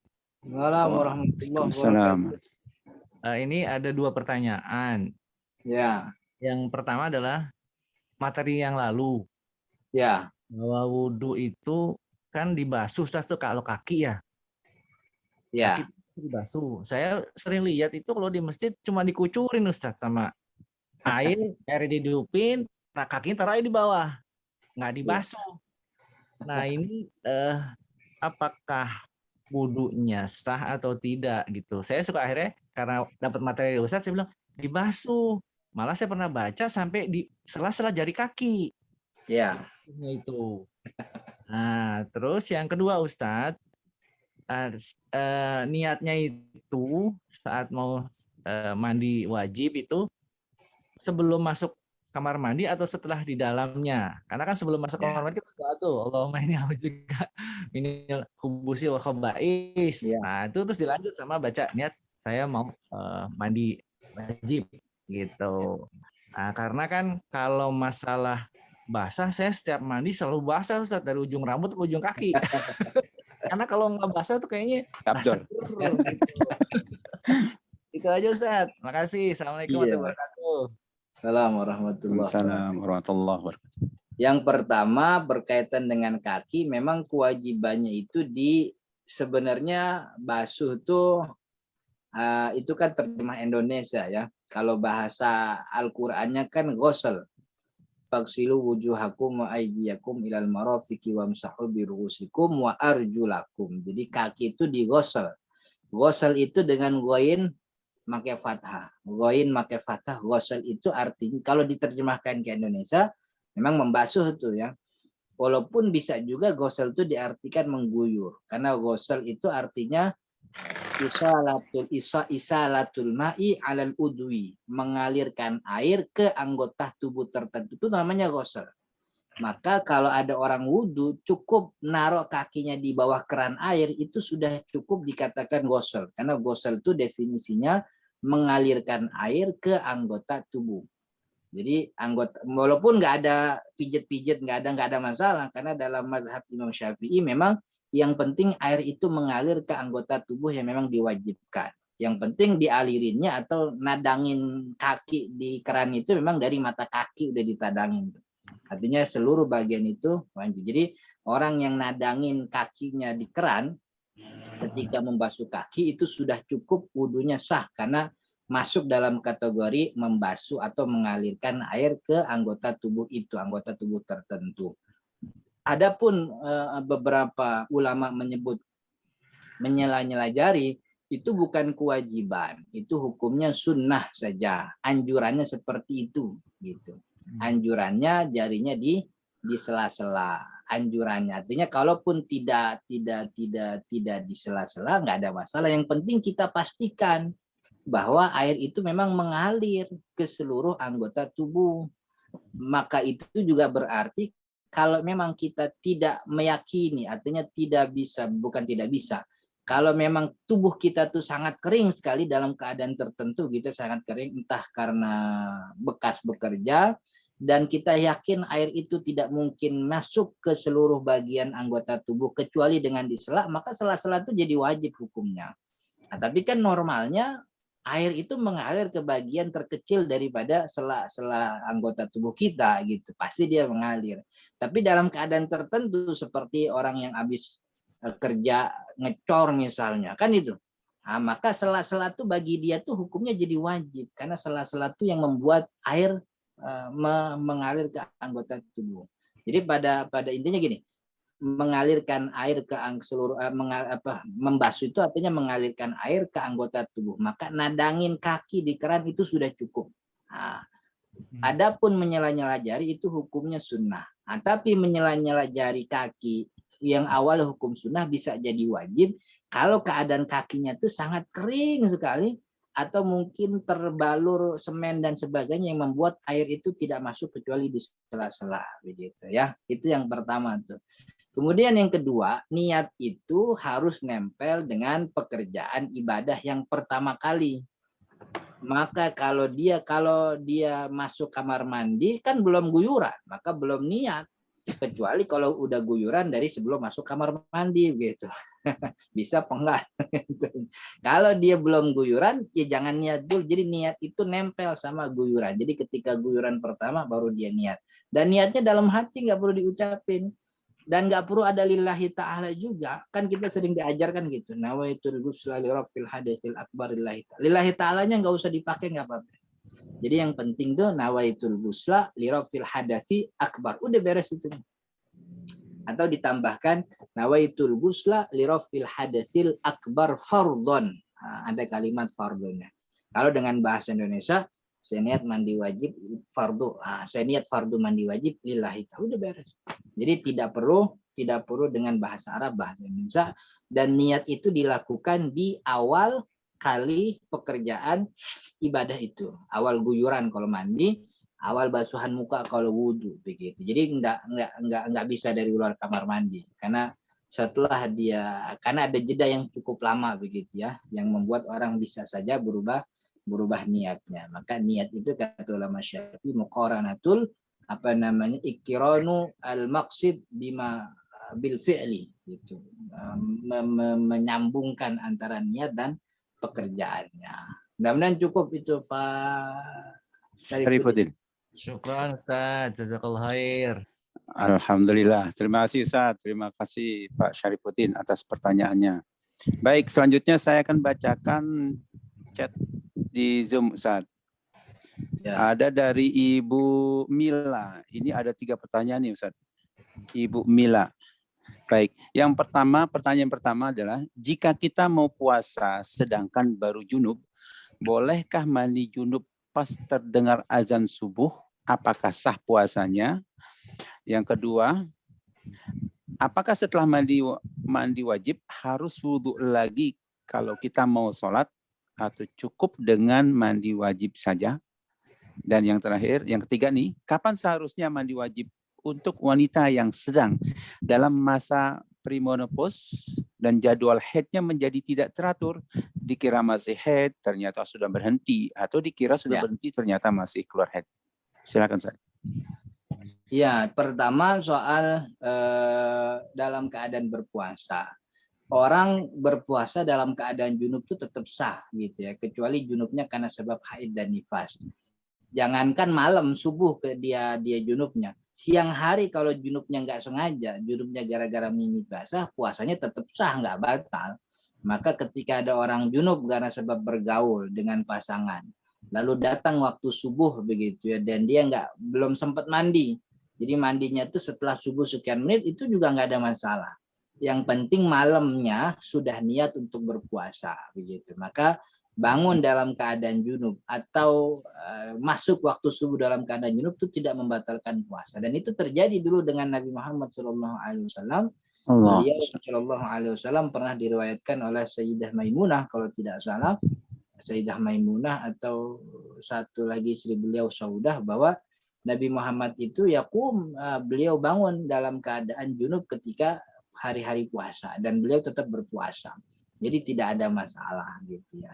Beda itu kalau junub biasa ya, tapi kalau junubnya karena haid maka nggak boleh puasa. Gitu. Jadi walaupun dia, artinya ketika dia junub mandinya sebelum subuh bagus biar dapat waktu subuh di awal waktu, atau mandi junubnya ba'da subuh, artinya mungkin ditunda sekian menit dan seterusnya, tidak ada masalah.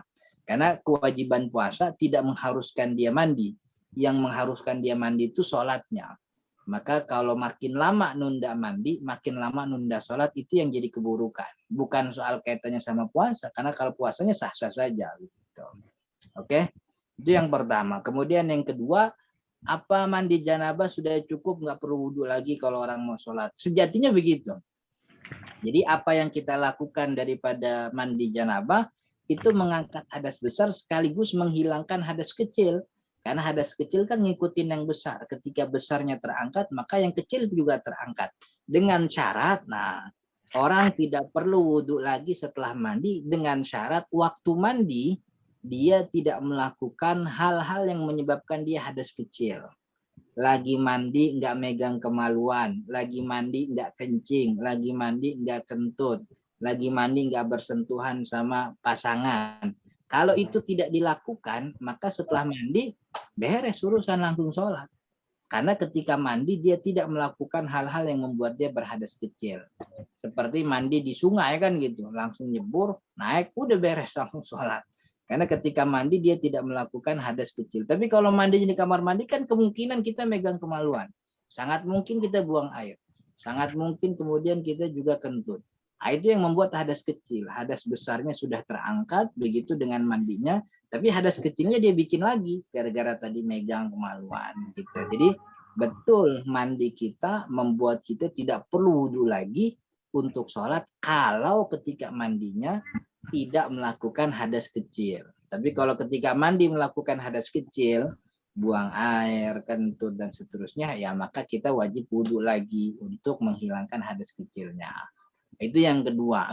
Kemudian yang ketiga, apa tuh tadi yang ketiga? Kapan seharusnya mandi wajib untuk wanita yang sedang dalam perimanuh? Karena dikira haid apa tidak gitu.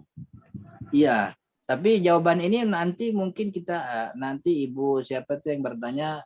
Ibu Mia. Ibu Mia. Nanti pastikan kepada ustazah perempuan begitu ya. Karena saya belum pernah ngerasain haid yang beda-beda. Jadi haidnya nggak pernah juga. Yang disebutkan dalam kitab fikih, kalau dalam waktu 4 jam kita tidak pernah lagi gitu, ya maka kita sudah wajib mandi. Kita pikir ini selesai sudah, maka kita wajib mandi. Adapun nanti keluar lagi, ya itu keluar lagi tergantung hitungan harinya. Kan maksimal masa haid itu kan 15 hari. Artinya kalau kita baru haid tanggal 1, kemudian tanggal 7 sudah berhenti, dan kita kira memang berhenti, ya mandilah. Lalu setelah mandi kemudian hari ke-8 keluar lagi, berarti itu masih haid karena masih dalam waktu 15 hari begitu. Artinya sepanjang itu tidak keluar lagi dalam jangka waktu 12 atau mungkin 24 jam, ya kita mandi karena memang darahnya sudah berhenti. Nanti keluar lagi, ya itu urusan beda lagi. Pokoknya tanda-tanda bahwa darah berhenti sudah terjadi, maka kita wajib melakukan apa yang harus dilakukan ketika orang darahnya sudah berhenti, ya mandi janabah. Oke. Baik, siap. Alhamdulillah. Terima kasih Ibu Mila atas pertanyaannya. Baik, untuk selanjutnya masih di chat Ustaz dengan Ibu Wiwi Nur Aini. Oh, ini mirip dengan sebelumnya kalau nggak salah ya. Kalau pada saat mandi janabah itu setelah wudhu dan membasahi seluruh tubuh kemudian kentut, apakah harus diulang mandi janabahnya? Mandi janabahnya nggak perlu diulang, tapi wudhunya yang harus diulang. Wudhunya. Siap. Karena kentut tidak membuat kita berhadas besar, kentut membuat kita berhadas kecil. Gitu. Ya, baik. Terima kasih Ibu Wiwi pertanyaannya. Selanjutnya Pak Heru. Pak Heru.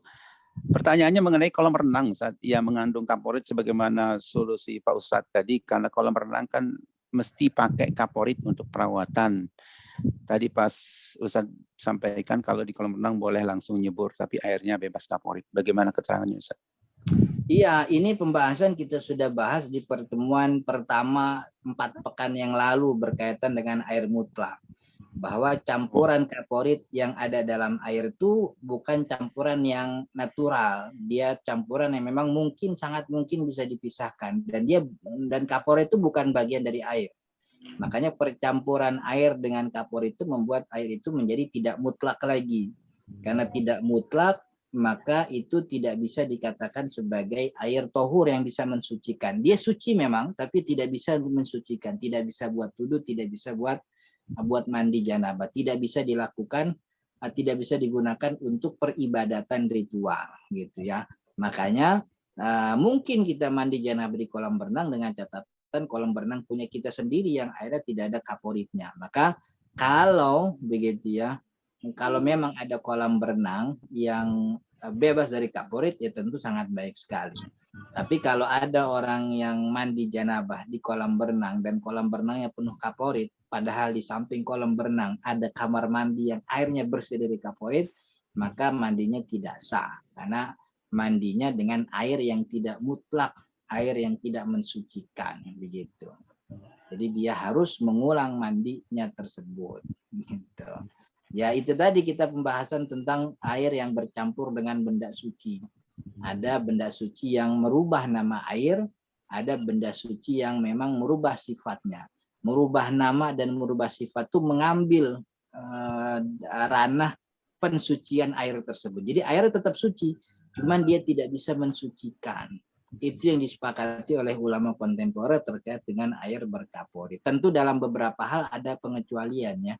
Ketika ada orang-orang kota yang memang sulit untuk mendapatkan air bersih mutlak, pumpnya ada kaporit, dia ke masjid ternyata ada kaporit, itu kan dikecualikan.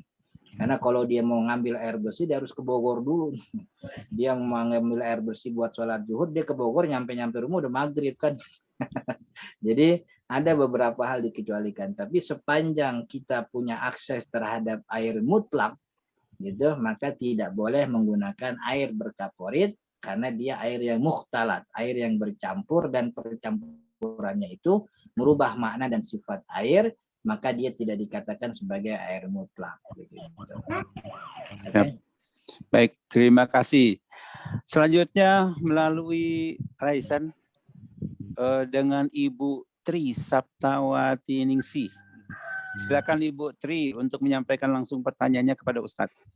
Ya, Assalamualaikum Ustadz. Assalamualaikum. Ini tentang saya tanya tentang tawaf gitu Ustadz ya, tawaf ifadah.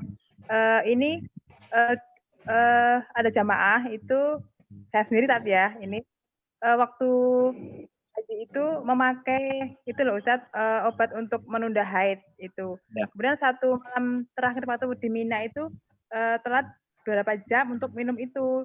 Kemudian setelah kembali ke hotel itu beberapa saat itu keluar seperti mohon maaf nggih, bukan darah tapi kental seperti kayak jelly, tapi itu warnanya hitam dan kental. Kemudian itu saya kira itu haid, tapi keluarnya itu jarang-jarang tidak seperti darah seperti itu.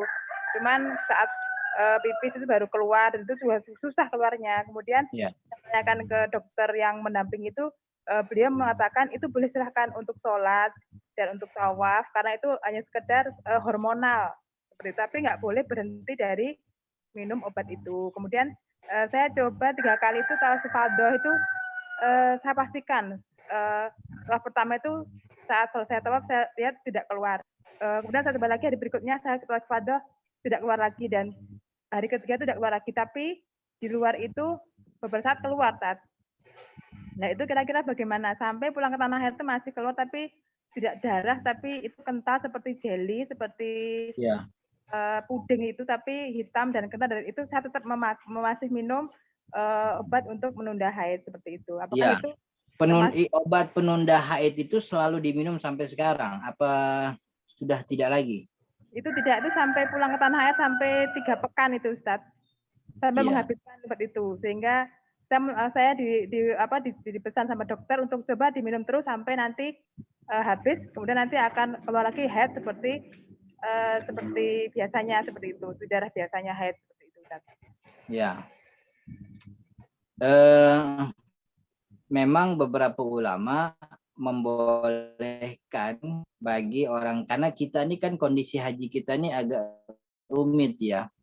Sekarang kita nggak lagi jadi 20-30 tahun lagi, maka ketika satu kesempatan datang maka harus dimanfaatkan. Kalau kita dalam keadaan haid itu kan namanya hajinya tuh harus diqodho. Kalau diqodho tuh harus tahun depan, benar-benar tahun depannya gitu, dan itu menyulitkan. Maka beberapa ulama, dan itu terjadi di banyak negara, beberapa ulamanya, komite fatwanya membolehkan, bahkan menganjurkan jemaah haji perempuan yang akan datang masa haidnya, di mana ketika dia melakukan ritual yang sifatnya wajib dan juga rukun. Maksudnya rukun gitu. Kalau yang wajib kan boleh nggak apa-apa ditinggal diganti bayar dam. Yang rukun tuh seperti tawaf ifadah, wukuf di padang Arafah, kan itu sifatnya rukun kan begitu. Maka dianjurkan minum. Kalau memang tidak terjadi keluar air mani ya nggak ada masalah. Artinya minumnya dibolehkan, maka efek daripada minum yang membuat haidnya terhenti juga nggak ada masalah.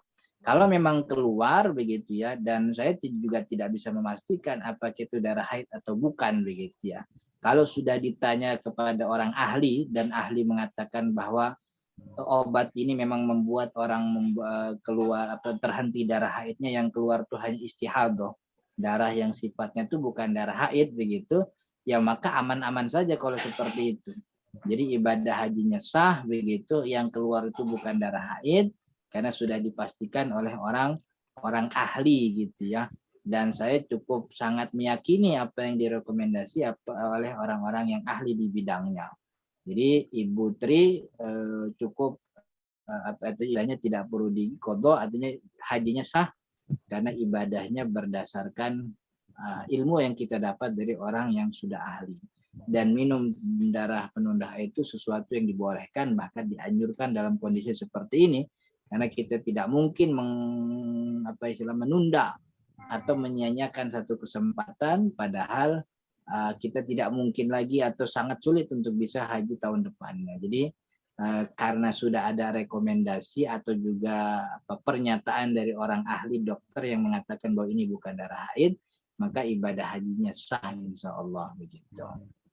Cuman memang kalau memang dirasa ada keraguan begitu ya, tentu yang ragukan itu kan ibadah haji, ibadah yang sifatnya wajib seperti yang 3 hari setelah tawaf ifadah itu kan sifatnya yang wajib. Kalau memang diragukan begitu dengan bayar dam, tapi kalau bayar dam kan udah lekat diganti dengan puasa 10 hari di tanah air. Di sini bentuk ganti kewajiban haji yang jangan-jangan kemarin haid kan begitu. Jadi sebagai bentuk kehati-hatian digantilah puasa 10 hari untuk mengganti jamarat yang kita lakukan itu. Oke? Tapi Baik. Kalau sedikit lagi. Kalau untuk misalnya saya ragu dengan tadi misalnya dengan tawaf ifadah, apakah mengganti 10 hari untuk memastikan keyakinan kalau itu? tawaf ifadah itu bukan wajib haji. Tawaf ifadah itu rukun haji rukun. Itu nggak bisa diganti, dia hajinya batal. Jadi harus jadi nama hajahnya diganti Ibu Tri, dihapus tuh. Ya. Jadi harus nanti tahun jadi kalau tawaf ifadah itu kan rukun tuh nggak bisa diganti gitu. Yang boleh diganti itu yang sifatnya wajib, dan wajib haji itu digantinya dengan bayar dam atau puasa 10 hari di Indonesia di tanah air begitu. Tapi kalau tadi kan ceritanya sudah dipastikan oleh dokter, dan saya sih cukup yakin begitu ya. Artinya saya sangat menghargai keilmuan setiap orang yang mereka miliki. Sebagaimana juga kita serahkan nih penyakit kita kepada dokter. Apa kata dokter nggak boleh puasa? Ya jangan puasa. Kata dokter nggak boleh nggak boleh sholat berdiri, nggak boleh sholat, ya udah nggak apa-apa. Jadi kita cukup yakin saja dengan orang-orang yang memang ahli dalam bidangnya, dan memang kita diminta untuk itu, untuk bersandar kepada ahli zikir. Ahli zikir itu kan orang yang ahli di bidangnya masing-masing, kan gitu. Kalau kita punya masalah kesehatan, apakah kita harus berdiri tetap sholat puasa, ya kita tanya saja ahli. Dan tadi ceritanya Pak dokternya, ahlinya sudah mengatakan bahwa itu bukan darah haid. Jadi insya Allah aman begitu. Ya, insya Allah Ustaz ya. Terima kasih Ustaz. Baik. Atas nanti bisa. Baik. Siap. Ya, Assalamualaikum Ustaz. Terima kasih. Waalaikumsalam warahmatullahi wabarakatuh. Terima kasih Ibu Tri. Ustaz, satu lagi Ustaz, karena waktu sudah menjelang zuhur, satu lagi pertanyaan dari Ibu Diah Kurnianingsih. Oh, Ibu Diah ya. Baik, Assalamualaikum Ustaz. Untuk mandi janabah, sesudah selesai haid, kadang sesudah kita mandi janabah, lalu kita sholat, ternyata keluar lagi darah haid. Bagaimana hukum sholat yang tadi sudah kita lakukan? Saat akhir-akhir haid itu darah keluarnya sedikit sekali. Khawatir juga kalau ditunda sholatnya malah kelewat waktu sholat. Padahal ternyata sudah bersih, tapi kita tidak sadar. Mohon penjelasan. Kalau darahnya masih keluar ya berarti masih haid, maka sholat yang tadi dihitung sebagai bukan kewajiban. Berarti kita sholat lagi haid kan nggak boleh ya, karena kan kita melakukan sholatnya dalam keadaan tidak tahu.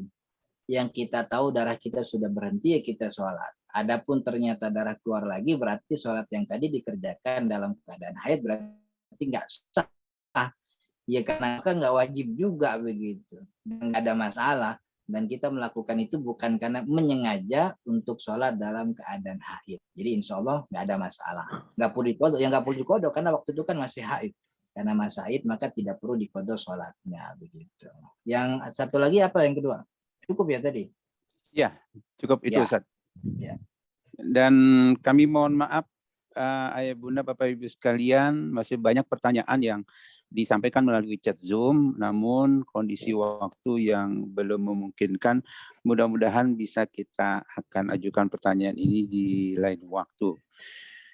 Baik Ustadz, demikian. Namun mohon izin Ustadz, sebelum Ustadz mundur dari Zoom, mohon izin saya foto dulu sejenak ke kamera. Mohon operator bisa disampaikan, ditampilkan seluruh jamaah untuk kita foto screen dulu sebentar. Gimana? Aldina sudah siap? Sudah, Pak. Ya, silakan. Di foto jamaahnya sudah. 1, 2, ayo. 1, 2, 3. Slide pertama. Slide kedua ini. Ya, siap. Sudah. Alhamdulillah. Oh, lagi. Ini baru pada muncul lagi. Oh, silakan. Nggak apa-apa. 1, 2, 3.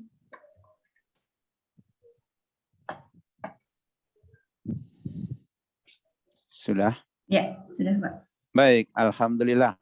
Alhamdulillah, terima kasih Ustadz atas informasi atau materi yang disampaikan untuk pertemuan kali ini.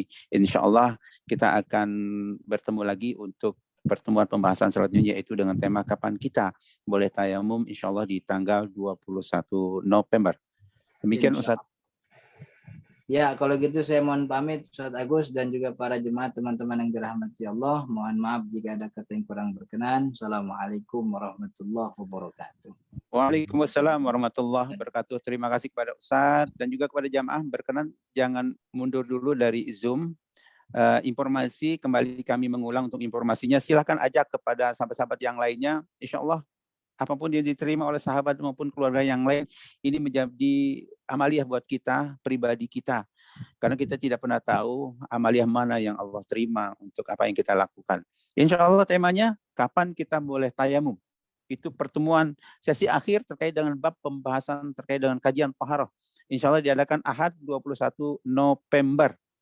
Baik, alhamdulillah. Insya Allah hari ini pada kajian ini juga 5 menit kurang lebih 3 menit akan disampaikan beberapa program yang sedang berjalan. Mudah-mudahan ini menjadi sesuatu yang baik buat diri kita. Mengingatkan kembali bagi jamaah yang ingin menyampaikan sedekah maupun infak yang terbaik, silakan melalui rekening atau QRIS yang sudah kami sampaikan melalui chat ataupun grup. Nanti insya Allah akan disampaikan di grup kajian Tohara juga. Baik, terima kasih kepada ayah bunda sekalian, Bapak Ibu atas pertemuan kali ini. Semoga Allah berikan keberkahan untuk kita semua. Kita tutup dengan hamdalah. Alhamdulillahirabbil alamin. Doa kafarah majelis. Subhanakallah wa bihamdika asyhadu an la ilaha illa anta astaghfiruka wa atubu ilaik. Assalamualaikum warahmatullahi wabarakatuh. Terima kasih ayah bunda. Warahmatullahi wabarakatuh. Jazakumullah khair. Amin amin. Terima kasih semuanya.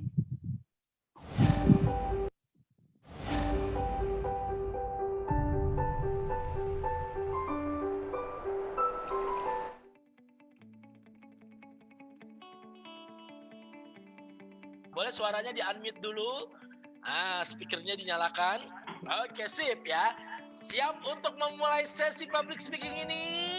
Siap, insya Allah. Insya Allah. Ya, saya tambahin meteor. Oh, Dan ini bisa dikerakin juga pakai spasi. Ya. Pakai spasi itu ya? Kalau pakai Iya. spasi berarti ngikutin mouse. Iya, tapi ada tambah meteor. Itu doang. My uncle's son. Sepupu. Good job. Cousin is sepupu. That's right. Thank you very much. Silakan. Kita adalah apa yang kita pikirkan. Mengapa pikiran itu begitu dahsyat pengaruhnya? Ternyata pikiran yang kita masukkan ke dalam diri akan mempengaruhi perilaku. Disebutnya nggak cuma sekali, karena sesungguhnya sesudah kesulitan itu ada kemudahan. Sesungguhnya sesudah kesulitan itu ada kemudahan. Okay, kamera roll and action. Jika kau menginginkan sesuatu dalam hidupmu yang tak pernah kau punya, kau harus melakukan sesuatu yang belum pernah kau lakukan. Apakah kamu punya buku tulis? Jawab sama-sama, iya saya punya buku tulis. Naam. Tidak. Kalau tidak punya? La. Tidak.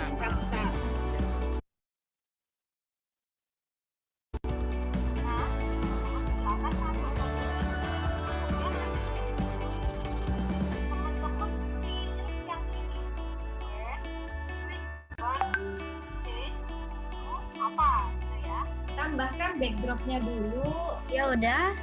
Udah semua? Backdrop sudah semua? Iya. Oke, sekarang kita mau tambahkan tombol.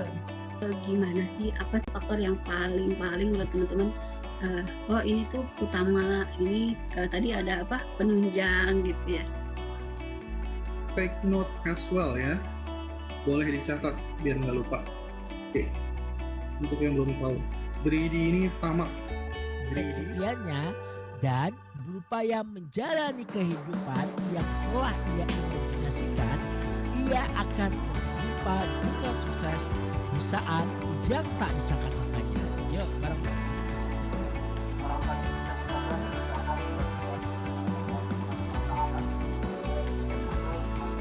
Lingkungan orang yang mengasuh laki-laki atau perempuan itu yang akan memberikan warna kuat kepada kepribadian orang itu.